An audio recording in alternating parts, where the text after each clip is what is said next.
Some men inherit castles. I got a switchboard and a brother who'd sell me for parts. My name is Mark Parish, and I used to think I knew what betrayal looked like. Turns out, I was just practicing for the real thing. The morning everything changed started like any other Tuesday in our mid-sized Midwestern city.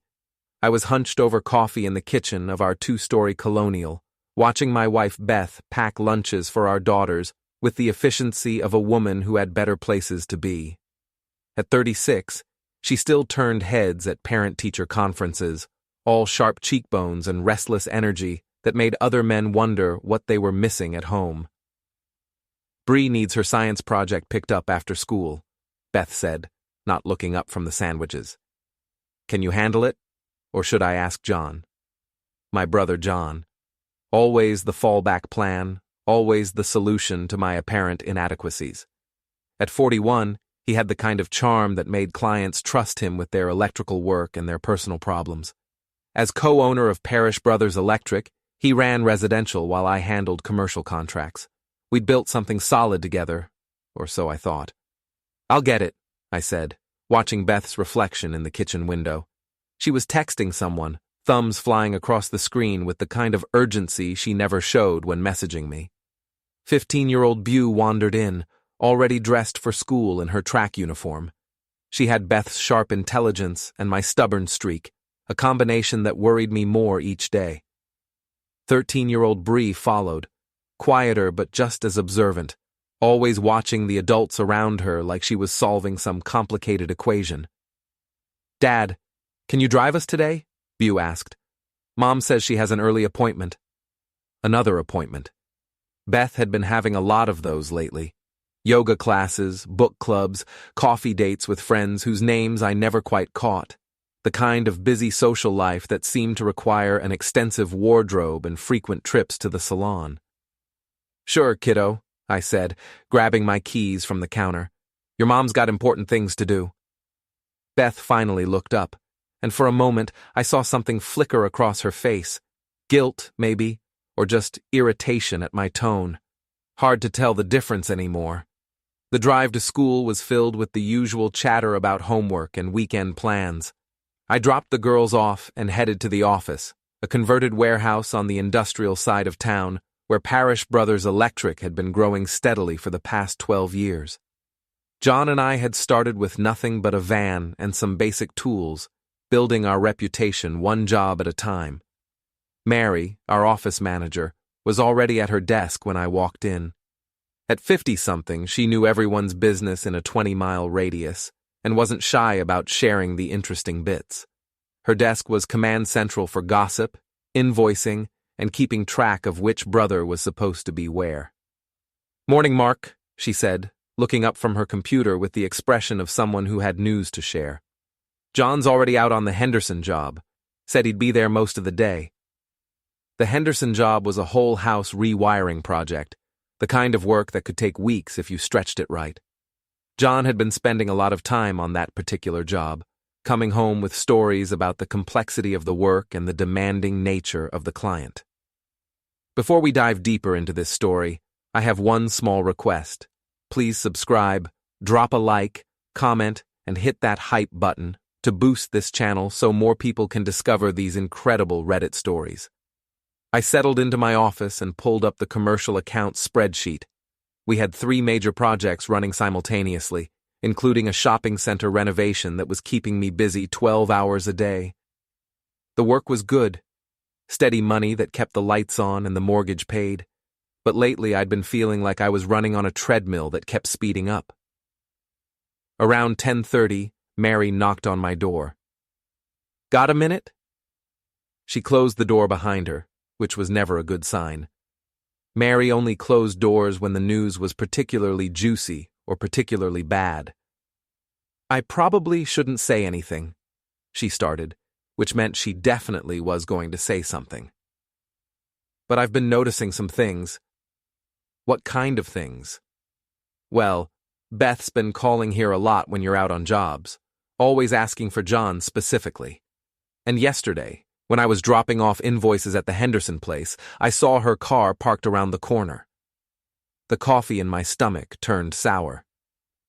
Maybe she was running errands in that neighborhood. Mary's expression suggested she thought I was being deliberately obtuse. Mark, honey, there's nothing in that neighborhood but expensive houses and a fancy hotel. The kind of place people go when they want privacy? I stared at the spreadsheet on my computer screen, watching the numbers blur slightly. Thanks for telling me. I'm probably wrong, Mary said, but her tone suggested otherwise. Just thought you should know. After she left, I sat in my office trying to focus on work while my mind churned through recent conversations and missed connections. Beth's late nights, her new interest in fitness that required special workout clothes and private sessions, John's extended job sites and his recent purchase of expensive cologne that he claimed was for professional image. The rest of the day passed in a haze of phone calls and site visits, but I couldn't shake the feeling that I was missing something obvious. Like when you're troubleshooting an electrical problem and the solution is right in front of you, but you keep looking for something more complicated. I picked up Bree's science project as promised, an elaborate volcano that she'd been working on for weeks. She beamed when I complimented the craftsmanship, and for a moment I forgot about Mary's warnings and Beth's mysterious appointments. But that evening, while Beth was upstairs on another long phone call and the girls were doing homework, I found myself looking around our house with new eyes. The fresh flowers that appeared regularly, the expensive wine in the refrigerator, the way Beth had been dressing up for routine errands. I walked out to the garage and opened John's toolbox, the one he kept at our house for emergency calls. Underneath the wire strippers and voltage testers, I found a hotel receipt dated 3 days ago. The room was registered to J&B, and the charges included champagne service and late checkout. Standing there in my own garage, holding evidence of my brother's betrayal, I felt something shift inside me. The Mark Parish who trusted people and gave them the benefit of the doubt was shutting down like a breaker box in an electrical storm. A new version was coming online, one who understood that sometimes the people closest to you are the ones who can hurt you most. I didn't sleep much that night. Instead, I lay next to Beth listening to her breathe, while my mind cataloged every suspicious moment from the past 6 months. The late-night texts, she claimed, were from her sister. The business trips John took that seemed to coincide with Beth's girls' weekends. The way they looked at each other during family dinners, like they were sharing some private joke. By morning, I had a plan. Not a good plan maybe, but a plan nonetheless. I waited until Beth left for her yoga class before calling in sick to work. Then I drove to the Henderson job site, parked 3 blocks away, and walked through the subdivision like I belonged there. The house was a sprawling colonial with John's van parked in the driveway and no other workers in sight. Through the front window, I could see them in the living room. John was sitting on a paint-covered tarp, still in his work clothes but with his tool belt on the floor beside him. Beth was there too, wearing the yoga outfit she'd left the house in, but her hair was messed up and she was laughing at something he'd said. They looked comfortable together, familiar in a way that made my stomach clench. I took photos with my phone, not because I needed more evidence, but because I needed to make this real. Then I walked back to my truck and drove home, where I spent the rest of the day going through our financial records and Beth's personal belongings. What I found painted a picture I should have seen months ago. Credit card charges at restaurants I'd never been to, always for 2 people. A jewelry box with earrings I'd never seen her wear. Text messages on an old phone she'd hidden in her closet, full of conversations that made me want to put my fist through the wall. The worst part wasn't the betrayal itself. It was realizing how long it had been going on and how stupid I'd been not to see it. When Beth came home that evening, glowing from her workout, I was sitting at the kitchen table with a beer and a stack of papers. "How was yoga?" I asked. "Great," she said, not quite meeting my eyes. "Really good session today. Learn any new positions?" Something in my tone made her pause. "What's that supposed to mean?" "Nothing. Just curious about your fitness routine. You've been so dedicated lately." She busied herself with dinner preparations, but I could see the tension in her shoulders. I'm trying to take better care of myself. I thought you'd be supportive. Oh, I'm very supportive. In fact, I was thinking of joining you sometime. Maybe meeting this instructor you're always talking about. That's not really how it works, Mark. It's a women-only class. Right. Of course it is. We ate dinner in relative silence, with Beau and Bree carrying most of the conversation. I watched Beth push food around her plate and check her phone every few minutes, and I wondered how long she'd been planning this, whether she and John had discussed when to tell me, or if they were just going to keep sneaking around until I figured it out on my own. After the girls went upstairs, Beth announced she had errands to run. I nodded and wished her luck, then waited exactly 10 minutes before following her. She drove straight to John's apartment across town, parking behind the building where her car wouldn't be visible from the street. I sat in my truck for 2 hours, watching the lights in his windows and trying to decide what kind of man I wanted to be when this was over. The next morning brought the answer in the form of moving trucks in my driveway. I'd left early for a job site inspection, but something made me turn around and come back home. Maybe it was instinct, or maybe it was the text message Beth had sent saying she needed to talk to me about something important. The movers were loading furniture into a truck with practiced efficiency. Our furniture, my furniture, the couch I'd saved up for, the dining room set we'd bought for our first house, boxes of belongings I recognized from our bedroom and the girls' rooms. Beth was standing on the front porch with a clipboard, directing traffic like a general commanding troops. She saw me pull into the driveway and walked over with the kind of determined expression that meant she'd been rehearsing this conversation. "We need to talk," she said. "I can see that. Where are my daughters?" "They're safe. They're with John." The words hit me like a live wire. "Excuse me?" She handed me a manila envelope. "I've filed for separation. My lawyer says it's better if the girls stay with me during the transition period, and John has offered to help us get settled." I opened the envelope with hands that weren't quite steady. Divorce papers, custody arrangements, a division of assets that seemed heavily weighted in her favor. Everything neat and legal and obviously planned well in advance. "You've been busy," I said. "Mark, please don't make this harder than it has to be. We can work this out like adults." Adults. I looked at the moving truck, then back at her. "Is that what we're calling it? I know you're upset, but—" "Upset?" I started laughing, the kind of harsh sound that made the movers glance over nervously. "Beth, upset is when someone cuts you off in traffic. This is something else entirely." She took a step back. "I want you to know that John and I didn't plan for this to happen. It just did." "How long?" "Mark, how long, Beth?" 8 months. 8 months. While I was working 60-hour weeks to keep the business growing and the bills paid, my wife and my brother had been building their own little world behind my back, planning their future while systematically dismantling mine. "I want to see my daughters. They're at school. John's picking them up today to explain the situation. John's picking up my children to explain why their mother is a—" "Don't!" Her voice was sharp. "Don't say something you'll regret." I looked at her standing there in our driveway, supervising the removal of our life together, and realized I was already past the point of regret. Way past it. "You're right," I said. "I should be more careful with my words. Wouldn't want to say something inappropriate."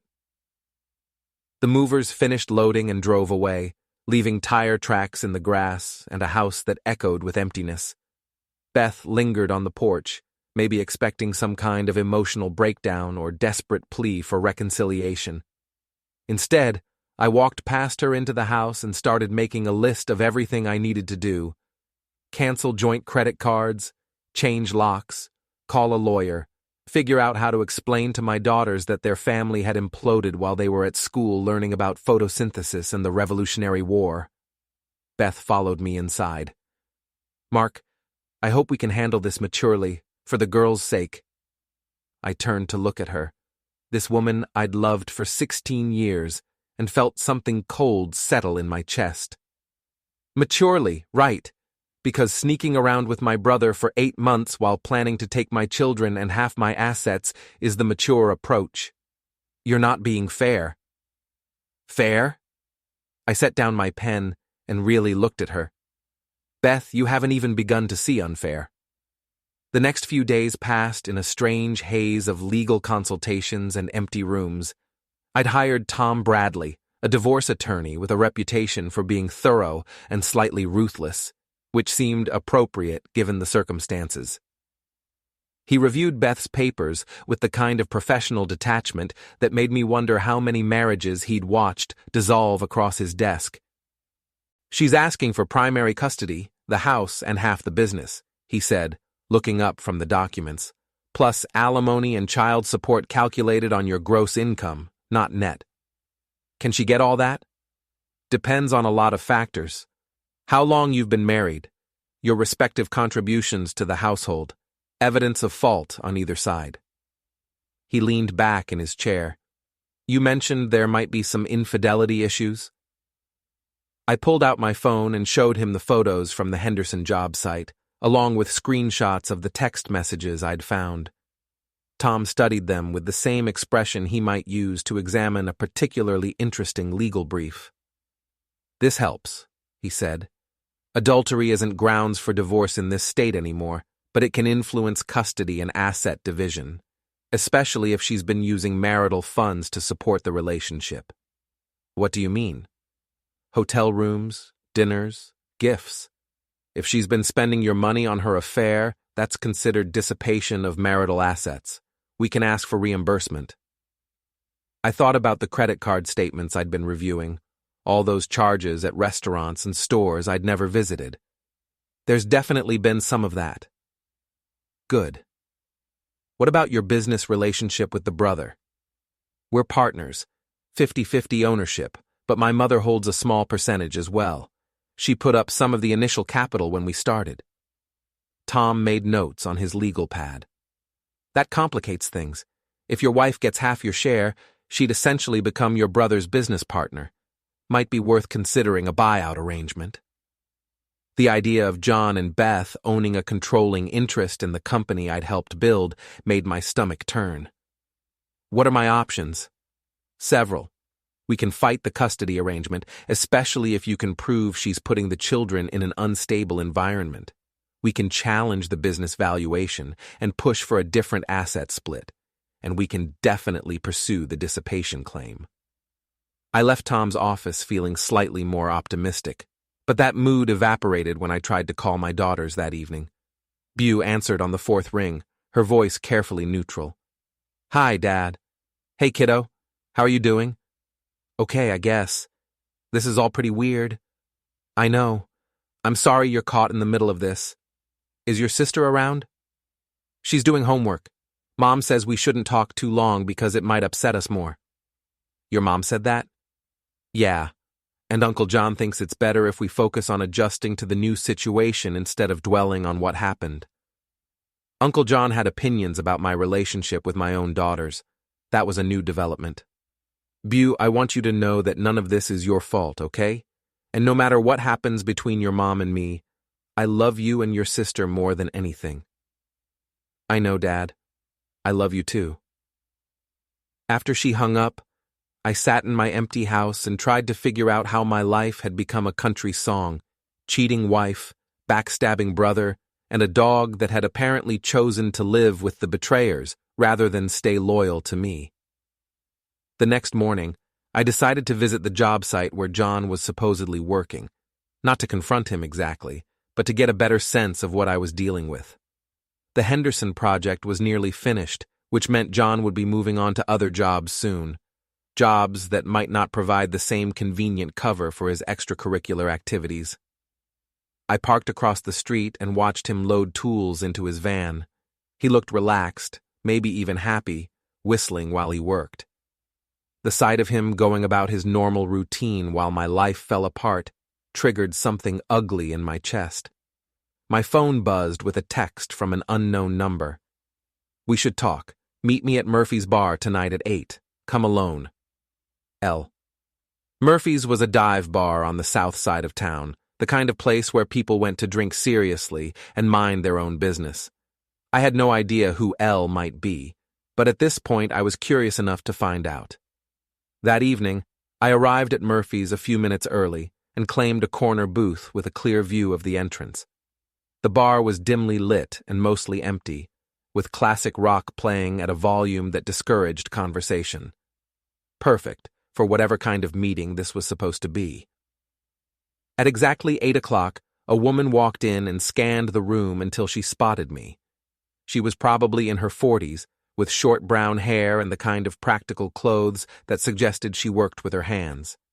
She slid into the booth across from me and ordered whiskey when the waitress came over.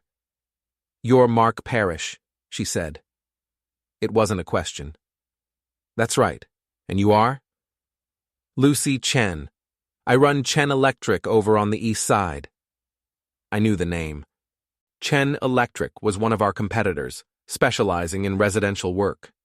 They'd been underbidding us on several jobs lately, which had been a source of frustration for John. "What did you want to talk about?" Lucy took a sip of her whiskey and studied my face. "Your brother's been busy lately." "So I've heard." "I don't think you've heard all of it." She pulled out her phone and scrolled through some photos. "John's been offering special services to certain clients, services that have nothing to do with electrical work." She showed me a series of pictures that made my jaw clench. John and Beth at various restaurants and hotels, sometimes with other people I didn't recognize, but the most interesting photos showed John meeting with men in expensive suits, shaking hands and exchanging envelopes. What am I looking at? Your brother's been taking kickbacks from suppliers and padding invoices for insurance jobs. He's also been using your wife to help close deals with married clients who appreciate her particular charms. The room seemed to tilt slightly. You're saying this is more than just an affair. Much more. They've been planning to push you out of the business so they can sell it to a larger company. I know because they approached me about buying some of your commercial accounts. I stared at the photos, trying to process what she was telling me. "Why are you showing me this?" Lucy's expression hardened. "Because your brother cost me a $50,000 job last month by spreading rumors about my company's reliability, and because I don't like seeing good people get screwed over by their own family." She slid a flash drive across the table. "Everything's on there. Financial records, photos, even some audio recordings from when they thought they were being clever." "What do you want in return?" "Nothing. Just make sure they get what's coming to them." After Lucy left, I sat in the bar nursing a beer and thinking about the flash drive in my pocket. The information it contained could probably destroy John's reputation and Beth's custody case, but using it would mean declaring war on my own family. By the time I finished my drink, I'd made my decision. If they wanted to play hardball, I'd show them what a real power surge looked like. The flash drive contained enough evidence to send John to prison and destroy Beth's credibility in any custody hearing. Financial records showing systematic overbilling, photos of cash payments from suppliers, and audio recordings of conversations that made it clear this wasn't a recent development. They'd been planning this for over a year. I spent the weekend copying files and organizing evidence, building a case that would dismantle their lives as methodically as they dismantled mine. But I also realized that simply turning everything over to the authorities wouldn't be enough. They'd taken my family, my business partnership, and my trust. I wanted them to understand what that felt like. Monday morning, I called in sick to work again and drove to the office supply store. I needed copies, lots of them, and several prepaid phones. Then I stopped by an electronics store and picked up some equipment that would help me document whatever came next. My first stop was Parish Brothers Electric, where Mary was handling the phones and looking frazzled. "Mark, thank goodness you're here. We've got 3 angry customers calling about overcharges, and John's not answering his phone." "What kind of overcharges?" "The Morrison job from last month. They're saying we billed them for materials we never delivered, and the Hendricks want to know why their rewiring job cost twice what we quoted." I pulled up the files on Mary's computer, cross-referencing them with the information Lucy had given me. The pattern was clear once you knew what to look for. John had been inflating costs and pocketing the difference, using our company's reputation to cover his theft. "Mary, I need you to pull all of John's jobs from the past 6 months. Every invoice, every material order, every timesheet. Is everything okay? Not really, but it will be. While Mary gathered the files, I called Tom Bradley and arranged to meet him that afternoon. Then I drove to John's apartment complex and used the directory to figure out which unit was his. The building had exterior walkways and thin walls, which would be useful for what I had planned. That evening, I parked across the street from John's place and waited. Beth's car was already there, which meant the girls were probably inside doing homework while their mother and uncle discussed strategy for their new life together. Around 9 o'clock, I saw them through the window. John was pacing around the living room, while Beth sat on his couch with a glass of wine looking frustrated. I couldn't hear what they were saying, but their body language suggested they were arguing about something. I pulled out one of the prepaid phones and sent John a text. "We need to talk. Tomorrow at the office, just you and me." I watched him check his phone through the window, saw him show the message to Beth. She said something that made him shake his head. Then they both looked toward the window like they were expecting to see someone watching them. Smart move on their part. Too bad it was about 8 months too late. The next morning, I arrived at Parish Brothers Electric early and set up a small recording device in the conference room. John showed up around 10, looking like he'd rather be anywhere else. "You wanted to talk," he said, closing the door behind him. "Sit down, John." He remained standing. "Look, Mark, I know this is awkward, but sit down." Something in my voice made him reconsider. He pulled out a chair and sat across from me at the conference table, where we'd made decisions about our business for 12 years. "I know about the kickbacks," I said. His face went pale. "What are you talking about?" I pulled out a folder and spread some of Lucy's photos across the table. John stared at them like they were evidence of alien life. "I know about the inflated invoices, the cash payments from suppliers, and the insurance fraud. I know you've been using Beth to help close deals with married clients, and I know you've been planning to sell the business once you pushed me out." John's mouth opened and closed a few times before he found his voice. "Mark, you don't understand. It's not what it looks like." "Really? Because it looks like my brother and my wife have been systematically destroying my life while stealing from our customers. The business stuff, that was just, we needed extra cash flow. The economy's been tough. And Beth? Was she just cash flow too?" John looked down at his hands. "That wasn't supposed to happen. It just developed. For 8 months. Mark, while I was working 60-hour weeks to keep this company afloat, you were stealing from our clients and sleeping with my wife. Did you plan it this way, or was it just a happy coincidence? We never meant to hurt you." I started laughing, the same harsh sound that had made the movers nervous. "You never meant to hurt me? John, you took everything. My wife, my kids, my business partnership, and my reputation. What exactly did you think was going to happen when I found out?" We hoped you'd understand eventually, that maybe we could work something out." Work something out. I leaned back in my chair. "Like what? I'd just step aside and let you have my life? The girls would still be your daughters, and you could start over, maybe find someone who makes you happier than Beth did." The casual way he said it, like he was doing me a favor, triggered something cold and sharp in my chest. "You think I wasn't happy with Beth? Mark, come on. You guys have been growing apart for years. Anyone could see it. So you decided to help the process along." John shifted uncomfortably in his chair. "Look, what's done is done. We can either handle this like adults or we can make it ugly for everyone, including the girls." "Are you threatening me?" "I'm just saying that dragging this through the courts and making everything public won't help anyone, especially Beau and Bree." I gathered up the photos and put them back in the folder. "You're right about one thing. This is going to be ugly. Mark, but not for everyone, just for you and Beth." I stood up and walked toward the door. then turned back to look at him. "Oh, and John, you're fired. I'll have security escort you out." His face went red. "You can't fire me. I own half this business." "Actually, you own 45%. Mom owns 5%, and she's not going to be happy when she finds out what you've been doing with the family company." I left him sitting in the conference room and walked to Mary's desk. "Call building security and have them escort John out of the building. He's no longer authorized to be here." Mary's eyes went wide. "What happened?"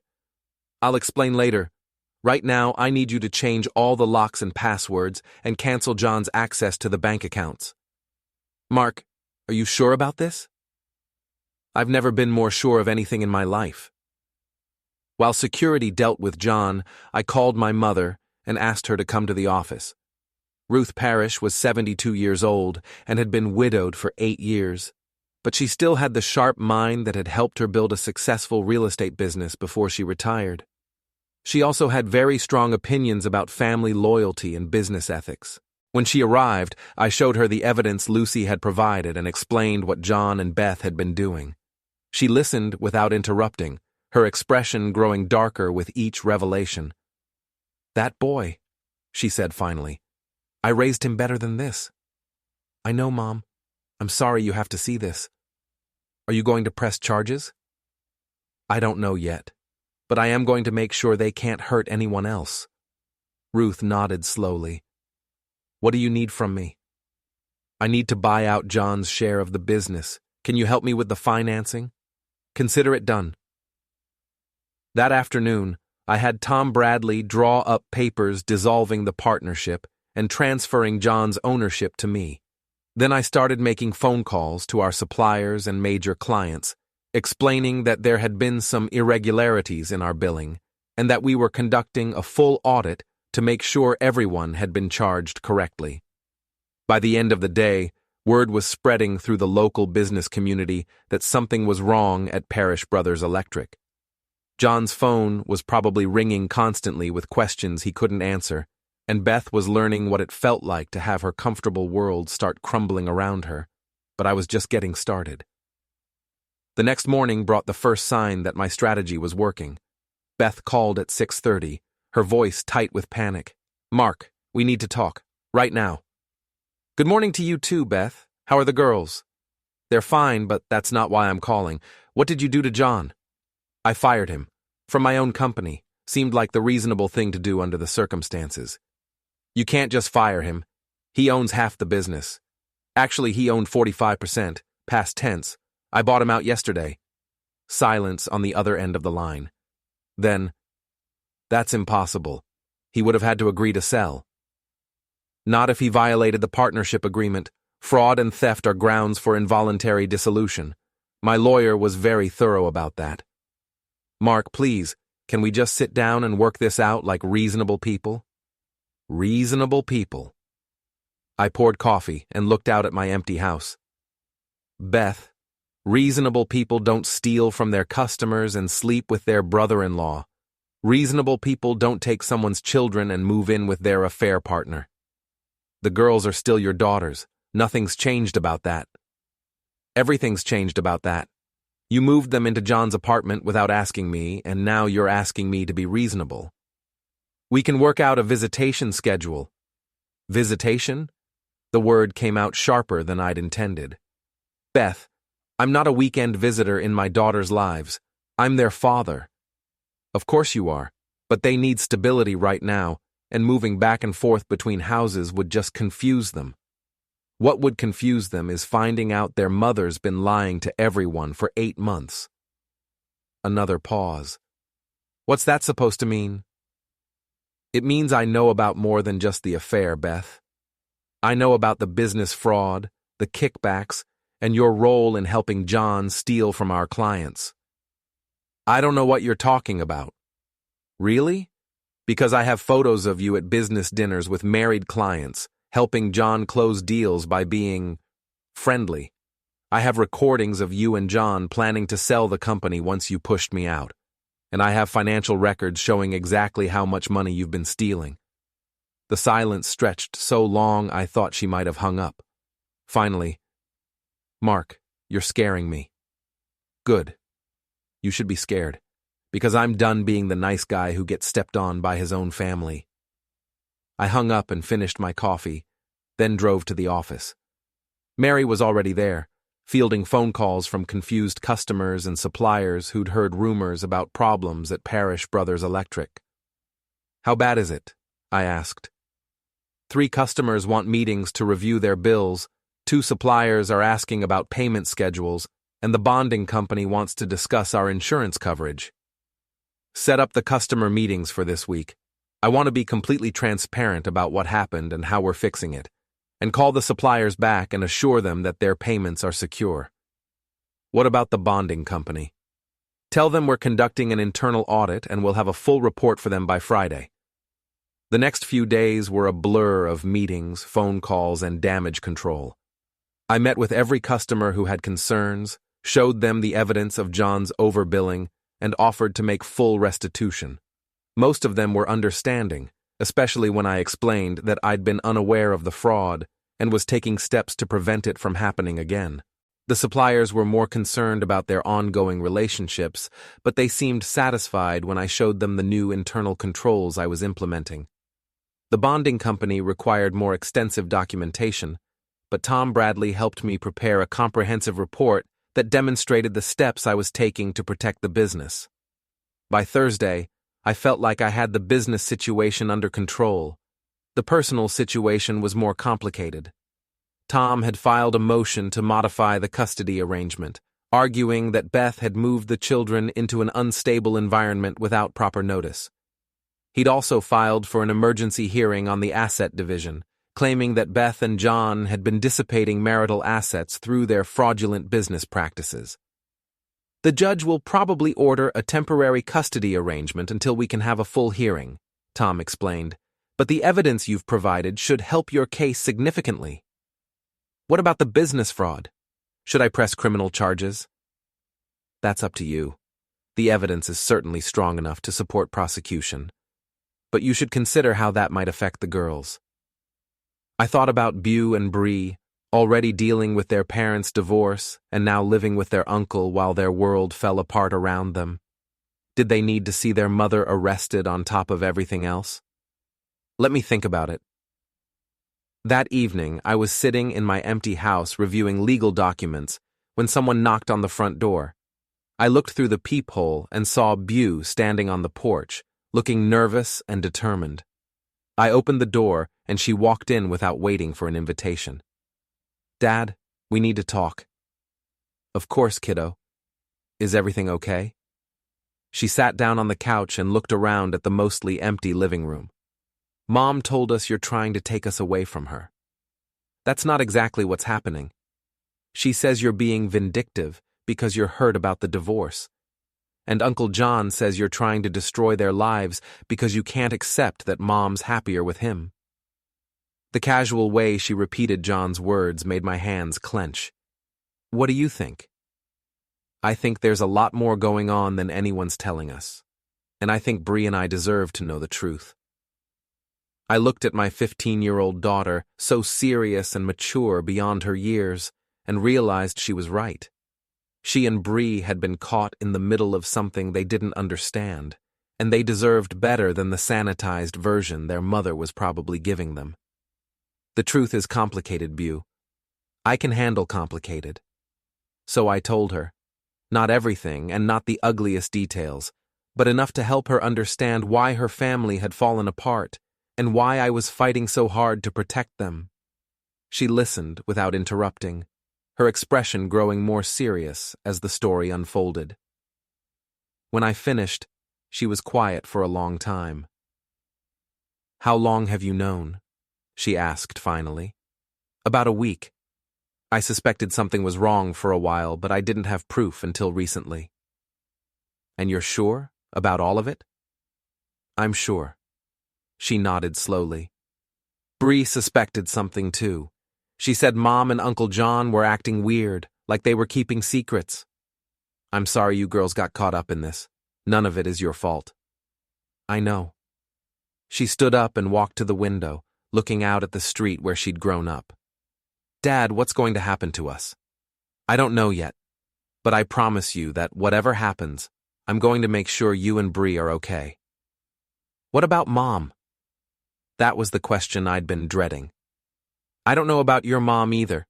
She made some bad choices, and now she has to deal with the consequences. Beau turned back to me. Do you still love her? I'll always love the woman I married, but I don't know if that person exists anymore. After Beau left, I sat in my empty house and tried to figure out what kind of man I wanted to be when this was all over. The evidence I had could destroy Beth and John completely, but it would also hurt my daughters and probably damage the business I'd worked so hard to build. On the other hand, letting them get away with what they'd done would send the message that betrayal and theft were acceptable as long as you were family. By the time I went to bed, I'd made my decision. Tomorrow, I was going to end this once and for all. Friday morning arrived with the kind of clarity that comes after a long storm. I'd spent the night making final preparations, and now I was ready to bring this whole situation to its logical conclusion. My first stop was the courthouse, where Tom Bradley was waiting with a stack of legal documents.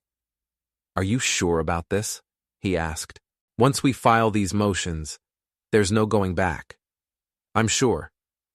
The documents included a formal complaint for fraud against John, a motion for full custody of my daughters, and a civil suit seeking damages for the theft of business assets.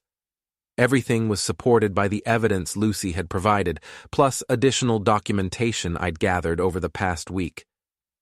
"The criminal complaint will trigger an investigation," Tom warned. "John could face serious charges. He should have thought about that before he started stealing from our customers." After we filed the paperwork, I drove to Parish Brothers Electric for what I knew would be a difficult conversation with Mary and our employees. I'd called a mandatory staff meeting for 10 o'clock, and everyone was gathered in the conference room looking nervous. "I know there have been rumors about problems with the company," I began. "I want to set the record straight about what's been happening and what we're doing to fix it." I explained John's fraud and theft, the steps I was taking to make restitution to affected customers, and the new procedures I was implementing to prevent future problems. The room was quiet when I finished, but I could see relief on most faces. They'd been worried about their jobs, and now they knew the company would survive. "What about John?" asked Mike, one of our senior electricians. "Is he coming back?" "No, John is no longer associated with Parish Brothers Electric in any capacity. What if customers ask about him? Tell them to refer all questions to me, and if anyone has concerns about work John did on their property, we'll make it right." After the meeting, I spent the rest of the morning returning phone calls and dealing with the administrative details of running a business that had suddenly become a one-man operation. It was overwhelming, but also oddly liberating. For the first time in months, I felt like I was in control of my own life. Around noon, my phone rang. Beth's name appeared on the screen.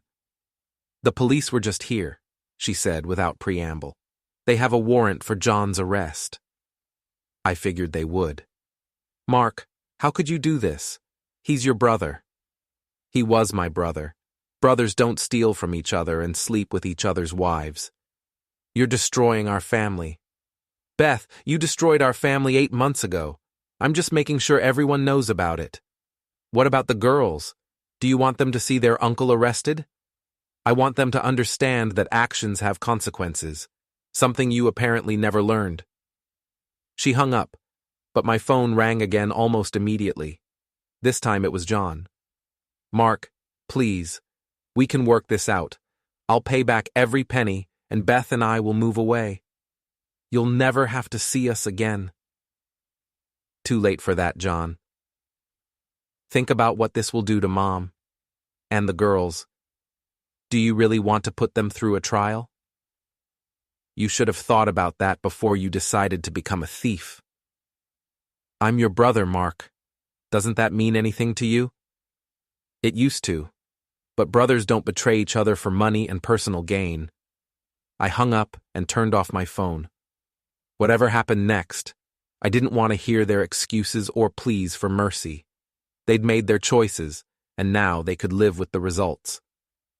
That evening, I was at home reviewing custody documents when someone knocked on the door. This time, it was both my daughters, looking serious and determined. "We want to come home," Beau said. "Both of us." "What about your mother?" "Mom's been crying all day," Bree said quietly. "And Uncle John packed a bag and left after the police came. She keeps saying you're being cruel, but we know what really happened." "Beau told you?" "She told me some of it, and we figured out the rest." Bree looked older than her 13 years. "Dad, we're not stupid. We could see that something was wrong." "Are you sure this is what you want? Your mother's going to fight for custody." "Let her fight," Beau said. "We're old enough to tell the judge where we want to live." I looked at my daughters, these strong, intelligent young women who'd been forced to grow up too fast because of their mother's choices, and felt something shift in my chest. Not forgiveness, exactly, but maybe the beginning of acceptance.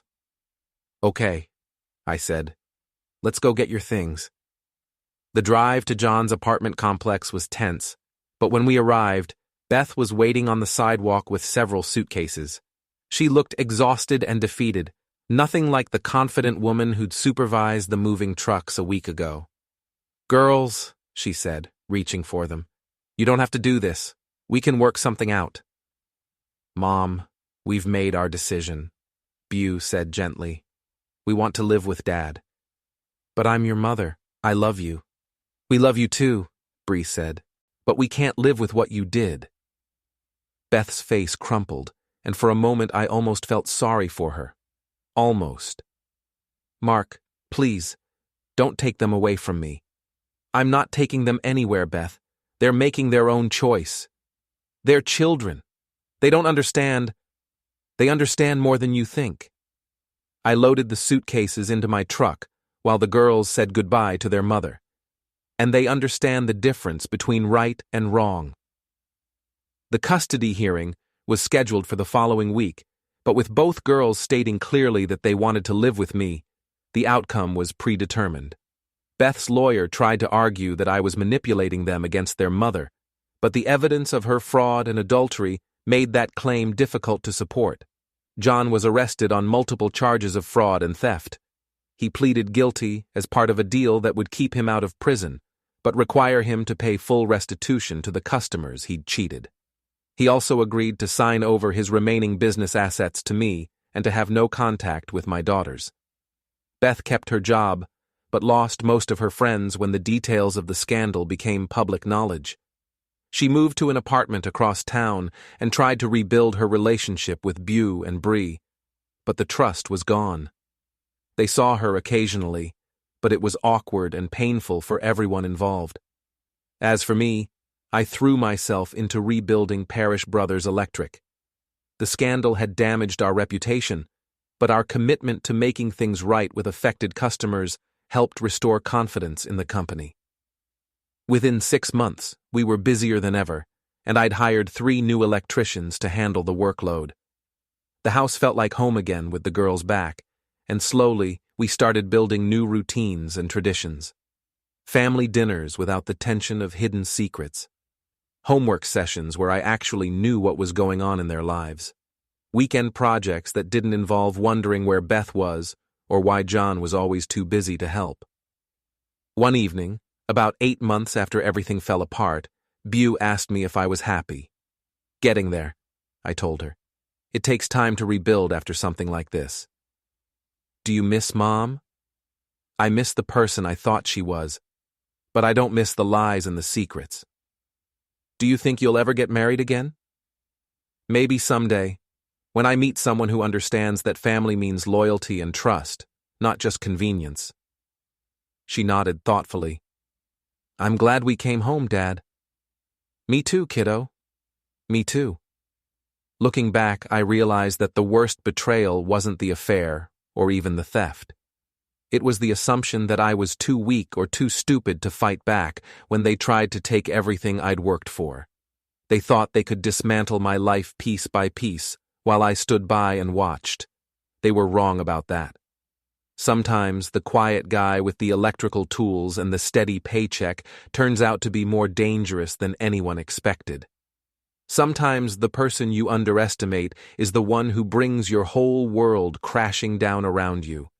And sometimes, when the dust settles and the lawyers finish their paperwork, the good guys actually win. Funny thing about electricity. If you don't respect it, you're bound to get shocked.